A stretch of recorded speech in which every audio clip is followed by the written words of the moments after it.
On today's Movie Talk, don't expect a Poe Disney Plus series anytime soon. We've got a brand new trailer for the Mulan movie, and then is it possible we can get a Battle Angel Alita sequel? I have no clue.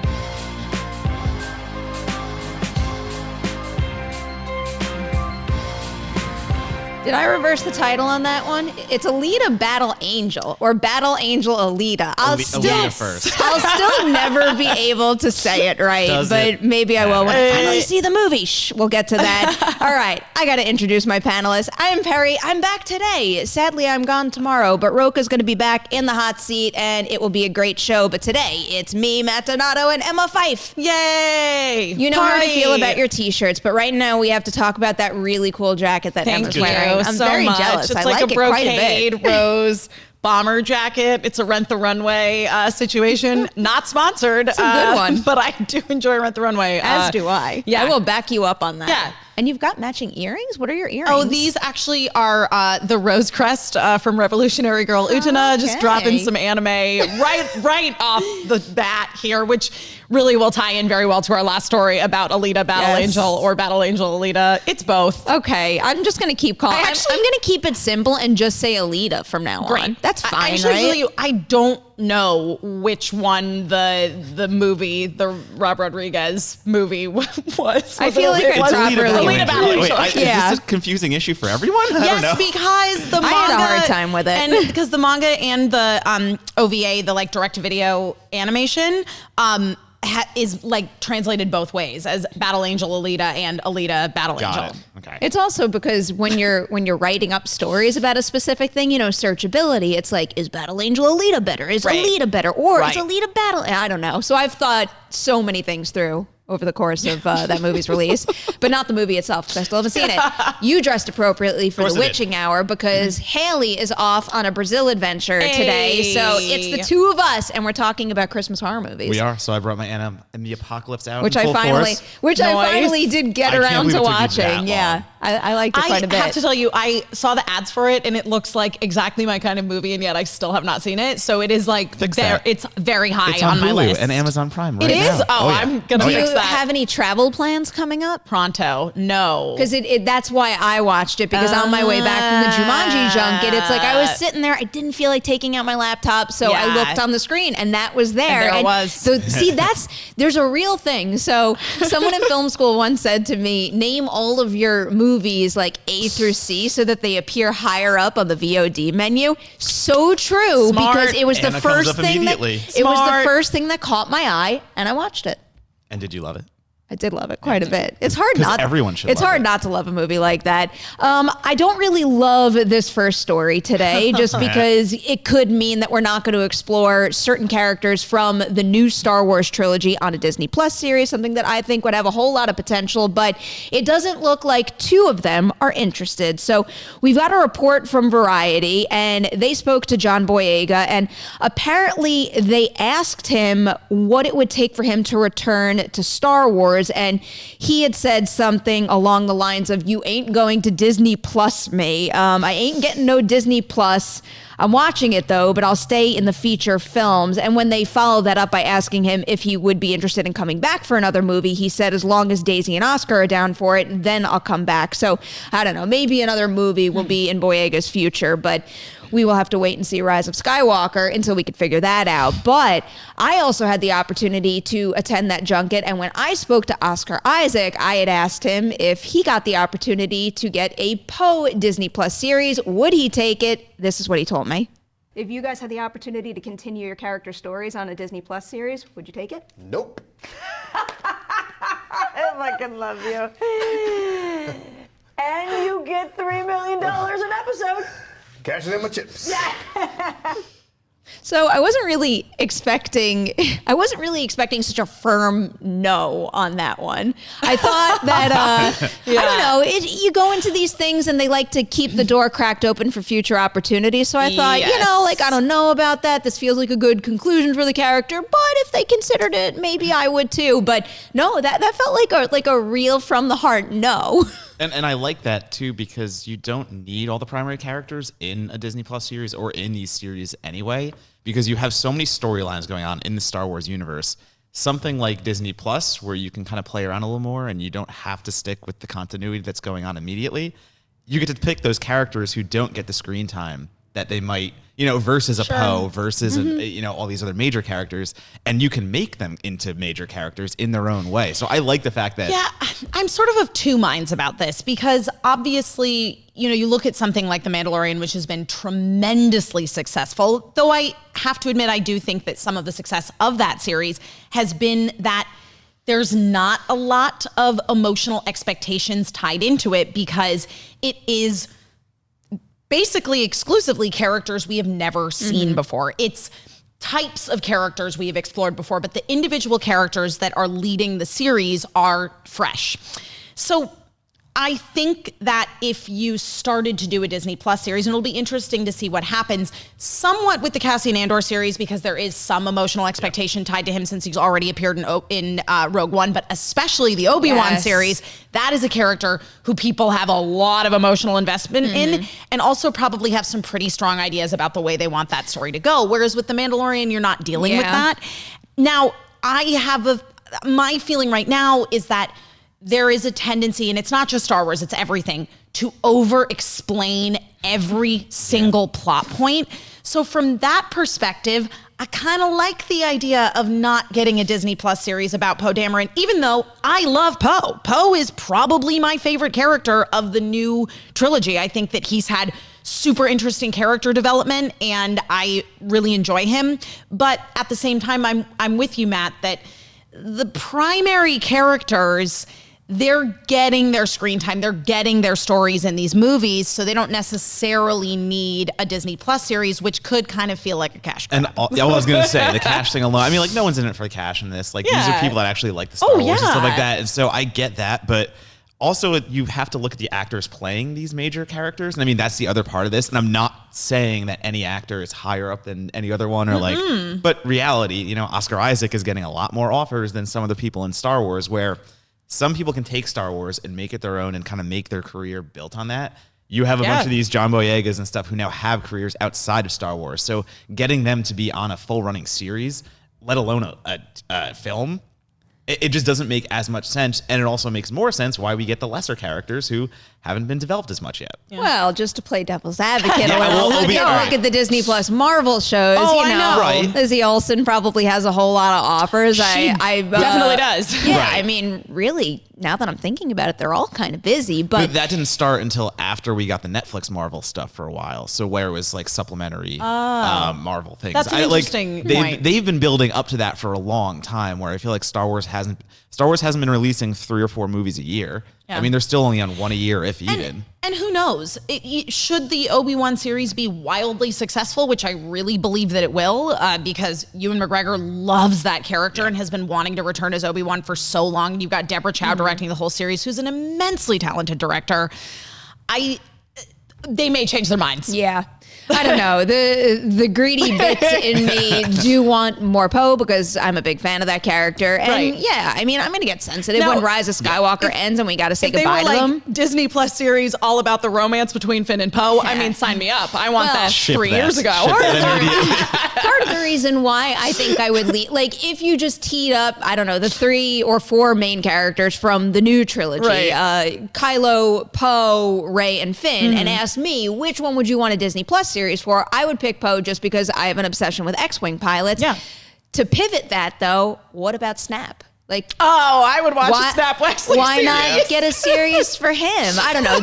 I feel like that would tick the box well enough for me that, Oscar Isaac, go spend your chips that you have very much well earned, and keep picking up more projects, because he has gotten a whole bunch of great stuff ever since his first appearance in Force Awakens. Wow. So my question, though, I mean, way before that, he has a lengthy career, as do some of the other folks we're going to be talking about too. Now he's a household name because of Star Wars. Yeah. I mean, Star Wars does have that kind of effect on people. The question I want to know right now is, so right now we've got quotes on the matter from Oscar Isaac and from John Boyega. In the coming week or two, no doubt more actors in Star Wars Rise of Skywalker are probably going to comment on the same thing. So what I want to know is, do you think their responses are a Disney Plus series format type of no, or is that no more so towards just I don't want to be tied to the Star Wars franchise any longer than I already have been, kind of thing. I think it could be both depending on the actor. I mean, again, looking at Oscar Isaac and the kind of roles he takes, I very much see him as someone who wants to keep building his career in different ways and, you know, exploring different angles where, yeah, you can get locked in like these Marvel actors or, you know, any superhero actor where this is your look. This is what you're associated with for so long and years where I don't know if that's going to appeal to everybody. So I think it's a loaded question in both. Yeah, I agree. I think it can go either way, particularly with the principal characters. I do think it's more on the side of not wanting to be tied into Star Wars specifically for any longer, at least for right now. You know, I look at somebody like a Chris Evans and watching him in Knives Out was such a joy because it was the first time in so long that I've seen him as anything other than Captain America. And he got to go back to playing the kind of roles he started off playing. Scott Pilgrim, come on. Oh my God. And it was brilliant. So I think that I'm with Matt. It's kind of both, depending on who you're talking to. So the next thing I want to know is what do you think is going to happen when this question is posed to other actors in Rise of Skywalker? Who do you think will get on board with them and say probably not, and who's going to be into it? Listen, if Richard E. Grant makes it through this movie, he's probably already got a Disney Plus series. He just loves his work. He just loves working so much. Yeah, no, he'll be in that 100%. I mean, but going off of that, another series that I would love to watch, because this is also an area of Star Wars that I'm very into, I would love to see some sort of Empire or First Order officer rising in the ranks. I would watch a whole series about him coming up through the First Order. Yeah. We don't know that much about his character just yet, but you know. I mean, maybe even something like Hux. I know Hux and his father have some interesting backstories. There's some interesting stuff there. That's not a bad way to go about it. And you can work Phasma back into the equation that way and maybe do that character justice. And I mean, that's somebody, you're talking, you know, Brienne of Tarth. So I feel like would be super down to do a series. Here's something that the chat's really into. Specifically, David Scott King wrote to us, I want a Disney Plus series for the Knights of Ren. Oh, yeah. I'd watch that.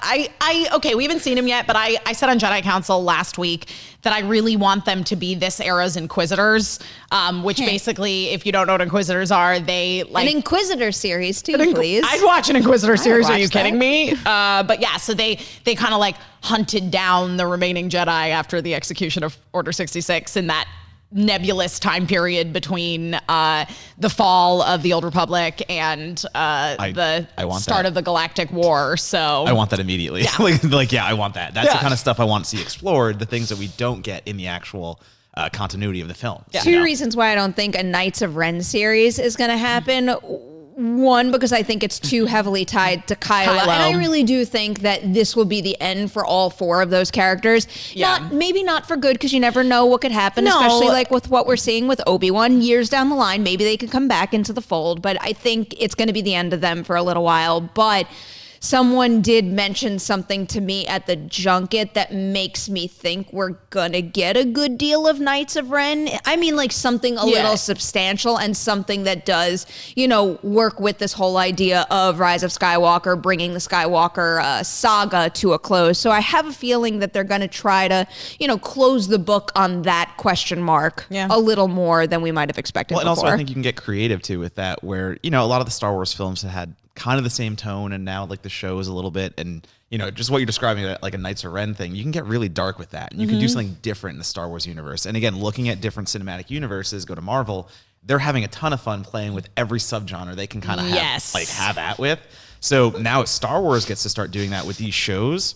I don't know. I think you can start doing a lot there. I still can't. So I'm reading some of the chat stuff. It's just I still can't take Therm Scissor Punch seriously. Therm Scissor Punch, yes. That will never not be funny to me. But yeah, there's a lot of porg talk going on. Aloyas Weimer said Therm Scissor Punch, the Disney Plus series. We got a couple other comments here. Tyler Harris said, I just want more Disney Plus stuff not tying into the sequel trilogy. Yeah. Lau wrote, I want more blurgs and I want more Baby Yoda. I have spoken. Baby Yoda meets the porgs. Very good comment. Meets the porgs. It's a kid series. Yeah, exactly. Baby Yoda and the porgs. Baby Yoda and the porgs. Done. That's it. We have something like that. Andrew Valdez wrote porged the series with a Porg and Baby Yoda crossover. So you have a Porg series, you have a Baby Yoda series, and then you have an epic mashup. The merchandising on that alone? Guys, it is time for us to bring back the Ewoks in their own right. Yeah. Like, Ewoks need a Disney Plus series. We need some canon Ewok material. I will never have a problem with more Ewoks. Maybe that's not the most popular thing to say, but I don't care. If you guys had to place bets right now on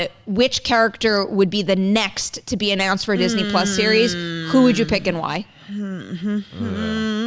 That's a good question. Yeah. That's a very good question. I'm kind of digging your Snap Wexley idea.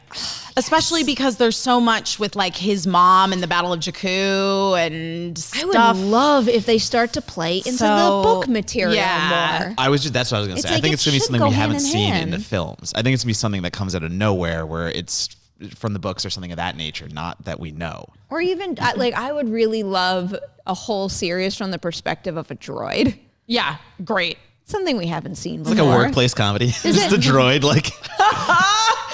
Not the worst idea. Seriously, I think maybe going that route and having a complete tonal shift like that could be very interesting. I could see AP5, who was the Imperial protocol droid from Star Wars Rebels that sort of went good-ish, leading a workplace comedy. I was just rewatched Force Awakens and Last Jedi immediately before rolling into Rise of Skywalker, and it's just it's. I've always greatly appreciated BB-8, but I always get more and more wowed by how expressive BB-8 is without me really being able to understand him. Thumbs up. The lighter thumbs up. There's just there's so many very cinematic, creative ways to get BB-8. I mean, not only to express his points, but to emote. Yeah. So I don't know. I think that's something that really could, sustain a full series. Just a thought. How do you guys feel about this? Place your bets in the comment section below. Who is the next character to get a Disney Plus series for the Star Wars franchise? Curious to know what you guys think about that one. Now we are moving on to a new trailer. Oh, hey, another Mulan trailer. Where do you guys stand on Mulan at this point? Did this trailer do anything to up the hype for the movie, or are you pretty much at the same point right now?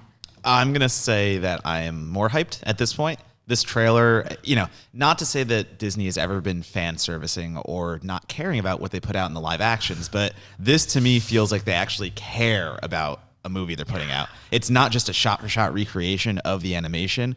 This is a live action story that feels all unto itself. It's not trying to stay to a specific mold, and it's telling something fresh through Mulan, a character we know that obviously exists. So I'm very much into what I am seeing at this point. It doesn't feel like their normal live action product. I actually think that the response to The Lion King could wind up giving this Mulan movie a big, big boost. I think there was interest in a live action Mulan movie no matter what, but the disappointment that came with the copy-paste approach to the Lion King story was a major problem for a lot of people out there. I didn't feel it as much as most, just because that's my favorite story of all the Disney classic animated movies, and I was still into it, and I was still wowed by the fact that I was seeing that story told with a different visual style and format, but I do think it was very divisive, and that could pave the way to a bigger opening for Mulan.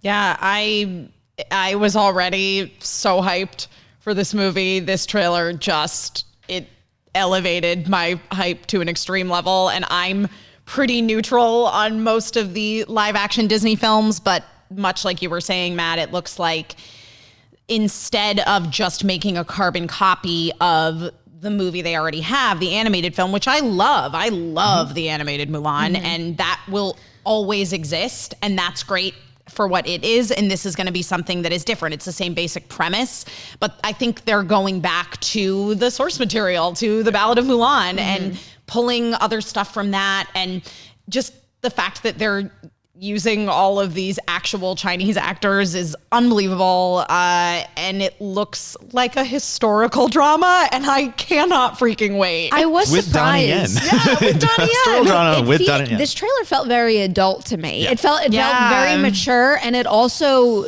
it's just, I think I said this for the last trailer, there's something about the colors and the way that Nikki Caro shot the whole thing that makes it feel very cinematic, and while I was watching it, all I could think is that, come Christmas time when people are going to to the theaters to see, Star Wars with their whole can't family. wait to see this trailer in a theater. A trailer Right. like this it's gonna like be booming in that theater, and I think it's gonna get a great response. And I love the way that at the end of the trailer, they incorporated an orchestral version of Reflection. Yep. It was perfect. And they make all the references Man Out of You and stuff like that. Like the references are all there, but still it asserts itself as its own product. And I'm says, so happy to see Jet Li, you Yeah. guys. So we have a couple comments in the chat right now I want to go through. Steve Calderon says Mulan looks amazing. Fillmore Pocket says Disney should have taken this approach on every cartoon property. Agreed. Tyler Harris, Dragon too fake, but a witch. And then Rick Zamora said this is not a musical and no Mushu, no dragon. Why? Because we're going for the they're doing something else. Yeah, they're making a historical drama, obviously with some fantastical elements, which is very common in Asian dramas if you have ever watched them. And I'm here for the witch. I feel like I didn't know that was a thing until this trailer. I remember when it first broke that they were changing the story that way. And I'm like, cool, do something different, give it a shot. But there's something about just like the presence of the witch in this trailer that makes me think, oh, wow, this could really work. And they're going for the quote unquote grounded approach, and a talking dragon doesn't really fit into that. I mean, that's just where the reality is there. I also think one of the other things was that the Mushu role is going to be filled more so by her sister. Oh, really? By a human character? I feel like that kind of advisory role was going to be filled by a different sort of character. It is a guy, I believe. A guy? Yeah, he's like we covered that so long ago. At it. Yeah, give me a second. If you could find that, but just briefly looking at the release calendar, which of course I have closed. I'm curious to know what you guys think about this movie's box office chances because it's Disney. It's the Disney machine. Are we worried about it? I don't think it's going to underperform by any means. As far as I can tell, the mentor character to Mulan in this film, Commander Tong, is Donnie Yen's character. Okay. Fantastic. Great. Which awesome. Give me more Donnie Yen, Wasn't there always. something about like the sister and upping the role of the sister? The sister is definitely going to be more of a presence in it, is my understanding. That's probably what I have on my mind right now. She does apparently have a pet cricket. Cricket that speaks, but I think it's like by this person providing the voice of the cricket, it's probably like ADR cricket sounds. Okay. I'm all droid for, sounds. I'm all for like cute little creature pet things, even though crickets aren't that cute, but it's okay. Makes me love a cricket. Why not? But like going back to your box office question, I mean, I think what Mulan has going for it is it doesn't look like a normal Disney recreation. It doesn't look shot for shot. And I think that can bring a wider audience in where like it looks like an action epic in some points. So all of a sudden the demographic widens just from a kid's movie, like playing directly to that target audience, to parents and adults. And all of a sudden that demographic gets wider and wider. So I think Mulan looks just fine. And it looks like it's in good shape as far as the release calendar goes, because I think that I would say the biggest competition the movie is going to face is a Disney release, which is Onward at the very beginning of the month. But Onward hits theaters March 6th, and Mulan doesn't come out until the 27th. And in between that, I don't know. There's not that much, and there's definitely not that much that I would consider a movie that's going to eat into its audience. Probably one of the bigger releases that I'm looking at right now is A Quiet Place Part 2, which hits theaters on March 20th, but that's not really a family-friendly movie. Those won't overlap. There's no overlap there. It's in good shape. I mean, the only other thing that I might be a little worried about is that Peter Rabbit 2, The Runaway, is slated for the weekend after Mulan hits theaters. And, you might laugh or roll your eyes at Peter Rabbit. That first one was it's good. Really good. We watched it together in New York, I think. If you have not seen Peter Rabbit, I truly recommend you check it out. It is a joy. So with a lot of murder talk. A hilarious amount of murder talk in a children movie. But oh, God, yeah. Maybe that's why it spoke to me so much. I don't know. Yeah. And, cute creatures again, right? Yeah. Bring it Trying back to with murder something warm and fuzzy. Save the murders for witching hour in a little bit. Well, the movie's about murder half the time, right? No, it is. All right. Those are our thoughts on the Mulan trailer. Before we move on to our final topic, which of course is the fact that Alita's sequel is trending right now. Let's talk about some really cool stuff you've got coming your way on Collider Video. Oh, hey, there's a little show called Jedi Council. What's on the lineup today? Yes, today on Jedi Council, we are are going over we're doing sort of a Force Awakens special as we lead up to the release of Rise of Skywalker. So today we'll be focusing on Force Awakens. Next week we'll be doing a whole episode about Last Jedi, and then it's go time. Good stuff. So in addition to that, there's also a brand new episode of For Your Consideration up and running. I'm so sad that I missed it, but they spoke about Jeff and Scott gave their predictions for Best Supporting Actress, and I think we're in line with most of them. So I'm probably going to agree with their end list at the end of that episode. And then, oh, hey, another thing FYC related. Our next FYC ArcLight screening is Rocket Man. It's happening this Saturday night.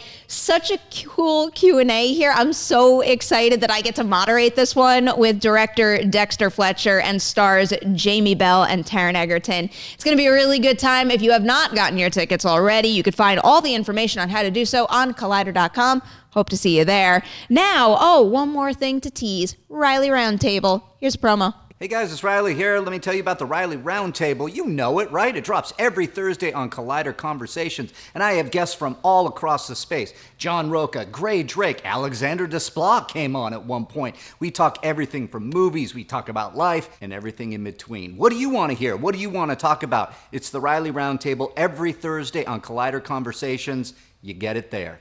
All right, now let's get into this Alita talk, because hashtag Alita sequel is a hot trending topic this morning. Before we weigh in on whether or not this is going to happen, I have not seen the movie yet. I am one of the biggest Rosa Salazar fans, so I always do want to see anything she attaches herself to, but this movie and the press screenings happened during Sundance, and you guys know what happens when you go away for a film festival and everything. It's this and Fighting with My Family that I still haven't seen that I missed because of the festival, and it hurts a little. I love Fighting with My Family. I will no doubt get to it before the end of the calendar year, just because I need to see them in order to figure out my top 10. But right now, I want you guys to pitch me your thoughts on Alita in order to up my urgency to see it. If I had a couple of things that were higher priorities than Alita, how would you push Alita to the top of my list? I'm going to let you take that one. Well, I shockingly liked Alita. Why do you say shockingly? Because most live action Western anime adaptations are terrible. Most of them are terrible.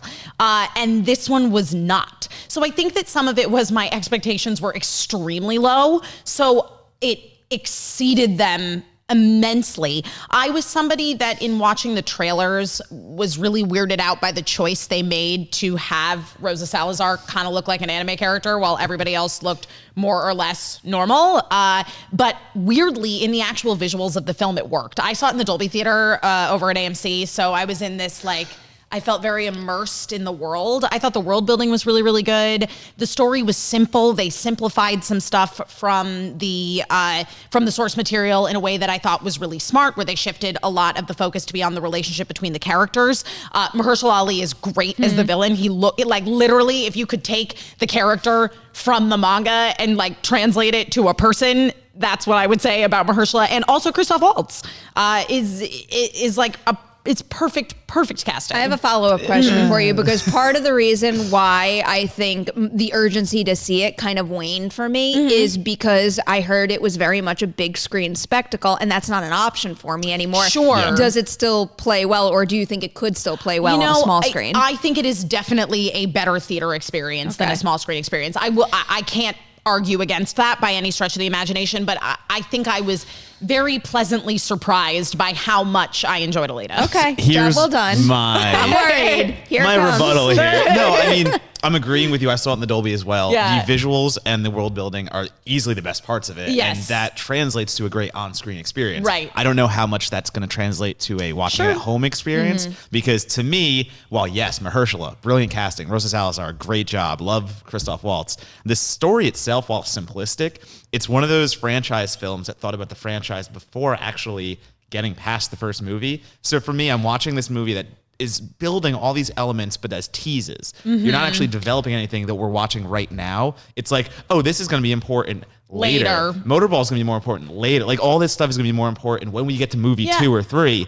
But we were never going to get to movie 2 or 3 because 1 wasn't good enough. I was going to say, I thought they actually did a good job addressing the motorball thing in this film because that could have gone on for a long time. I mean, that could be a whole sequel. Because that's barely addressed in Right. the beginning of the manga. I think they touch on it in the original little 90-minute. I think it's about 90-minute anime that they did of it. But no, and I don't disagree with any of that, but I do think that in terms of the relationship between her and the doctor and the way that they incorporated Sheeran was a little bit different, a little more specific in this than it was in the source material. So you know what I hated though? I'll tell you, her relationship with Hugo. And that was just abysmal. You shoehorn in the romantic angle on that, and again, that's why it didn't work for me.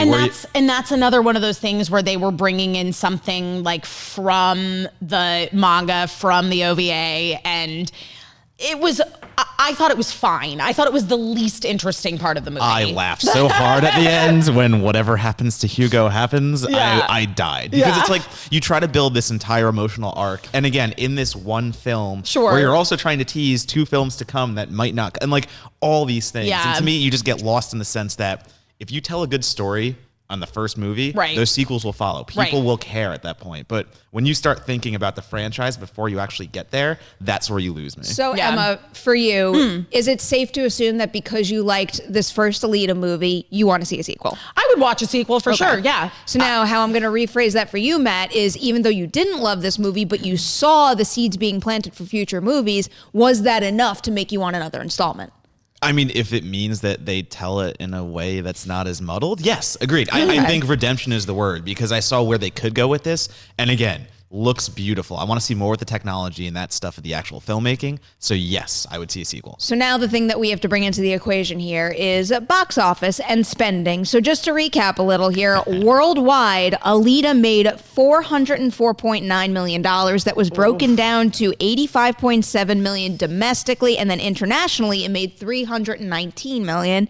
The budget, the production budget, not including marketing, is $170 million. From a box office perspective and just thinking about the situation right now with Disney and Fox, do you think that it is a realistic possibility that we could get a sequel even with, with fans backing it up right now, I guess? They have too much else to worry about. I mean, by going into Disney and now being part of that whole thing, Disney has too much else going on. They have too many other franchises. There's no reason to resurrect this. Yeah, I kind of have to agree with that. And they certainly set it up for a sequel. That's all they did, in my opinion. But. What about Disney Plus? What about lowering the price tag and going Disney Plus? I mean, really, with my limited knowledge of Motorball, is that something that would suit a series format? Yeah, they certainly could. Oh, yeah, they could definitely do a series totally centered around that. I do think if they made rollerball work, they can make motorball work. Yeah, exactly. Just so you know, I was about to call it Murderball, and I'm like, no, Murderball sounds even better. Let's get there. Let's get there. Let's get real. No, I would be curious to see if the fan interest is there, which it clearly is.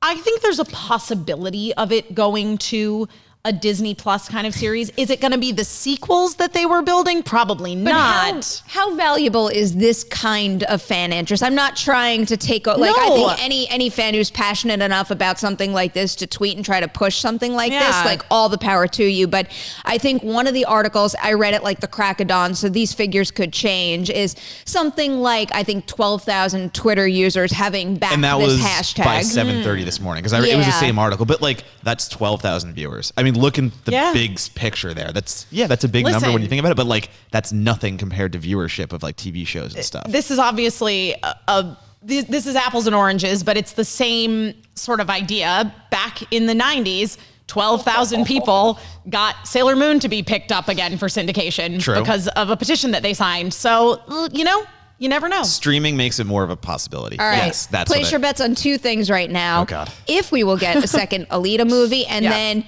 at what point before the end of the calendar year will I watch Alita? Number one, you're not going to watch Alita. Yes, I am. I don't believe you will. See, that I don't do because you know how crazy I get about my top 10. I will panic publishing No, I know. something without I'm aware. seeing a movie that I think I could like. Okay. No on the Alita sequel. When are you flying to New York for Christmas?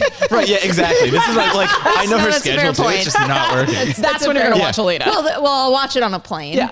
Oh, that's like a real crap way to watch a movie like this, but it will happen eventually. All right, we have some breaking news here. This comes from Variety, and the headline is, I'm so curious to see your reaction on the spot. Honey, I Shrunk the Kids director in talks to return for reboot starring Josh Gad. Wait. What say you? Are you into it? Why not? Like, I don't know. It could be worse. Yeah, it could be worse. Honey, I Shrunk the Kids is not one of those things that's like precious. No, yeah, to me. absolutely And I not love at all. those movies as a Yeah. kid. But, you know, they were good kids' movies. Josh Gad can play an easy, quirky scientist Totally. and do the whole fumble around and do that stuff. He can do that. I'm pro Josh Gad and his wife, who was in the last episode of The Mandalorian. I'm Pro kind Josh of into Gad the since, idea of bringing back the director, too. The Yeah. Variety Yeah, that's- article says the studio met with other directors, but felt bringing Johnston back was a perfect fit for all involved. That's kind of cool. I like it.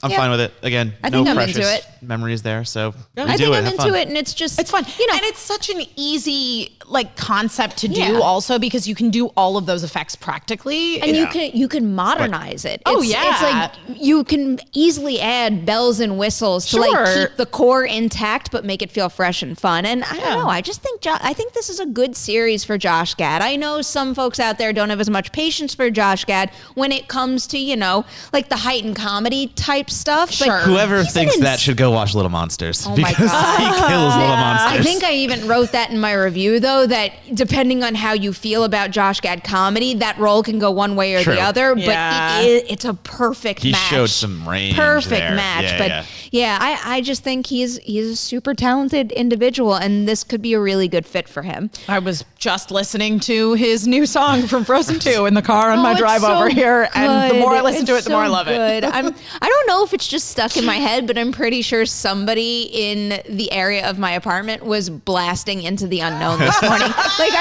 As you do. But I'm legit serious when I say I woke up hearing that voice Yeah. that she I woke up hearing that.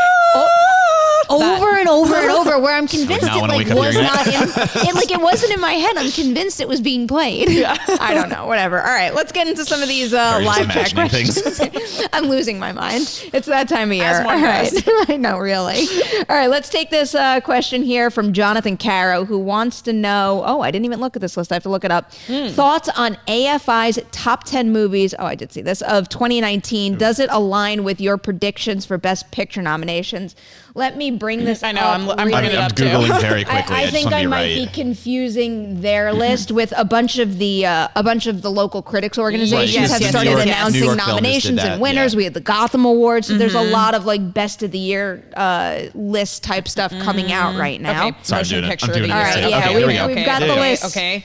Got Yeah. the list here. 1917, The Farewell, The Irishman, Jojo Rabbit, Joker, Knives Out, Little Women, Marriage Story, Once Upon a Time in Hollywood, and Richard Jewell. The only thing that stands out to me that's missing from this year that I absolutely loved was Honey Boy. Yeah, love Honey Boy. I rewatched Honey Boy with my family while I was home for Thanksgiving, and it was a big hit across the board. And it takes a lot to keep Poppenheim's awake. He stayed awake from beginning to end. Yeah, fantastic. I would replace one of these with Dolomite. Honestly, Dolomite's my Dolomite's yeah. great. I love that movie. I absolutely adored it. Yeah. So I honest to God, there's probably half of these I'd probably take out. Sure. That's I would just keep- that's just me. Though, Yeah, I so. would definitely keep The Farewell. Absolutely. I would definitely keep Jojo Rabbit. 1917 really impressed me. I have not seen 1917 yet, but I have heard it is unbelievable. It's I would breathtaking. Very, very Yeah. good. I would keep Knives Out for sure. I loved Knives Out. I'd keep Parasite. Holy moly. Yep. Holy moly. Wait, did I read Parasite? Parasite is listed under special awards. Yeah, I was gonna say Parasite's so I not think in that technically list. it's not Well, in there. So I'd throw Parasite in Parasite there. should be on that list. I was looking at special award. I'm gonna be the guy that says The Irishman shouldn't be there. Oh, I like it. I like The Irishman. Hold tight because that one is mounting a campaign I see that. looks No, like no, it's I already shaping up saw to be that. like not just a guaranteed nominee, but I winner still for think that best. that It's has gonna the best win. shot of winning I at know. this point in time. As far as the best picture nominations go. I haven't seen Little This- Women though, which I also It's so heard is good. unbelievable. It's And so I know, good. even having not seen it yet, I know that it's going to be on I my got list. to see it at a screening, but the awards screener just came in the mail, and yeah. this is the problem with movies like Alita, is that I find a movie that I've already seen and love, Yes. like Little Women, and I'm going to wind up watching it over and over, like The Favorite. If you knew how many hours I spent on The Favorite. Favorite I still- last I year, still have when my I favorite, should have yeah. been watching new things, it was problematic. so good. But this list actually looks pretty close to what I would imagine happening, except for Richard Jewell. I'm curious You don't to think see. that's... I'm curious to see which way that goes, because Yeah. I don't know. From my perspective, I think the big takeaway from Richard Jewell for me is Paul Walter Hauser. That movie is his movie. It is a Yeah. showcase for him. And I think there's great supporting performances all around him. In particular, Kathy Bates and Sam Rockwell were phenomenal in it. But I think it's I easy, think, though. Rockwell, my I God. think Paul Walter Hauser is better than the overall movie. But I think the movie itself is a safer bet just in what it is. It's based on like a truer story. It's based on, it's directed by Eastwood, and I don't it's know. politically charged. I don't know. It's I like think set up for Yeah, an exactly. award. It's definitely got a chance. I'm not taking it out of the Yeah. equation entirely, but I am curious to see what happens when Yeah. it finally gets its release, because that's one on this list that's still on the cusp for me. I'm surprised to see Knives Out, to be honest with you. And again, I'm surprised I to see it out, really too. liked Yeah. Knives Out, but to see it on this list and like immediately get like vaulted the way it is, I really want to see that one. If it only can get one nomination at the Oscars, give Give it it to a Chris screenplay Evans. Oh. nomination. best screenplay. Holy give it moly. to Chris Evans and his sweaters. Give all the awards to Chris Evans. As funny as that performance is, he's really good in he's it. really good in He's it. great. No, guys, if you haven't seen Knives Out, it is like it's not even shockingly good. It's expectantly good based on Ryan Johnson's previous work. It's excellent. Oh, we have a request for you, Emma. Oh. Fillmore Pocket says, can Emma make that Frozen sound again? No, don't make her do it again. You're very on pitch there. I'm Thank impressed. you. My This is my degrees in hell. musical theater. This is my hell. All right, let's get another question. Oh, this is an interesting one from J. Scott for real. Could we ever see Alden Ehrenreich's Han Solo again? Could he pop up in the Obi-Wan or Cassian series, or was the reception to his version too lukewarm? I think he's done. I think he's done too. He's the right age probably to show up in Cassian or Obi-Wan, because they both kind of take place in that in between. Yeah. Depending on where in the in between the Obi-Wan series takes place, my inclination is it's a little like Han Solo was probably 12, but who knows? I don't know. I have to tell you that I didn't hate that movie. I went in with the attitude of, I don't need this movie, but it could be fun. And I left with the attitude of, that was pretty fun. Didn't need it. I was very definitely whelmed. didn't hate it. Yeah, I was but whelmed. I didn't like it. I didn't like it at all.